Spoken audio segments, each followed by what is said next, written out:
Now, let me ask you guys. Just I don't want to get too much into detail, but how did your training go with Cain?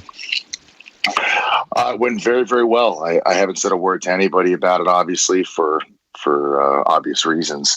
He's picking it up very quickly. I mean, he's legit. He's 100% legit. His entire life, he's been an amateur wrestler, from my understanding. His footwork is there. His ring awareness is there. Everything is there. His footwork is there. Striking, all of his transitions, ground mobility. If he gets into a pro wrestling ring, he 100% will be a draw, and I think his in-ring ability is going to be able to carry the hype. What did you think, Di? Well, here's the thing: is like you think like you get a guy that's like a world-class amateur wrestler, and you're expecting he's probably going to be able to know how to do most of the stuff that we're going to make him do. Because when you train a guy like that, you base it around you work around the skills that he's good at. So right. The guy's a good amateur wrestler, right? So of course you can employ wrestling, like the guy shoot wrestling. Like we didn't even have to like train him to lock up. Like he knew how to lock up. Right. He knew how to go behind and take down. He knew how to do a fireman's carry. He did what I'm saying. So I knew right. like things that you would do in the first minute or two of a basic wrestling match.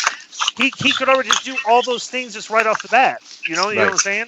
Right. Because he's So what we did is we worked around those skills, and then you take some other, like, of course you got to give a few big bumps to the guy. He's a big guy and stuff, and just gave him some simple ones to do, and he just knew how to do them all immediately. So we just like worked. Here's the thing: whatever you want him to do, I think he'll be able to do it.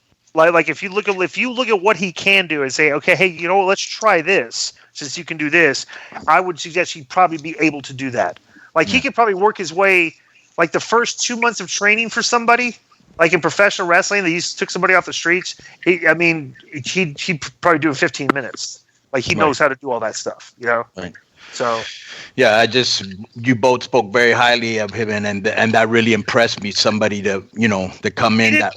What's the heat he had? He said he didn't. He had an issue with you. He didn't really like you. Didn't like your attitude.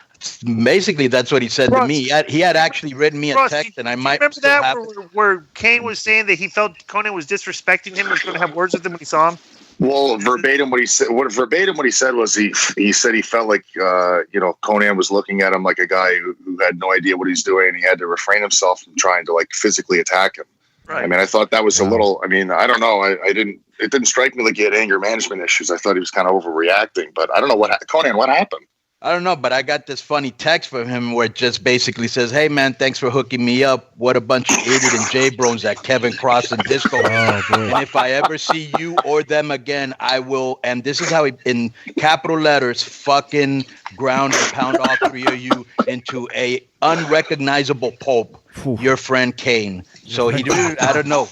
He really didn't have a lot of good things to say about you guys. I think that was fake news. It's just a misunderstanding, I'm sure. Probably. Yes.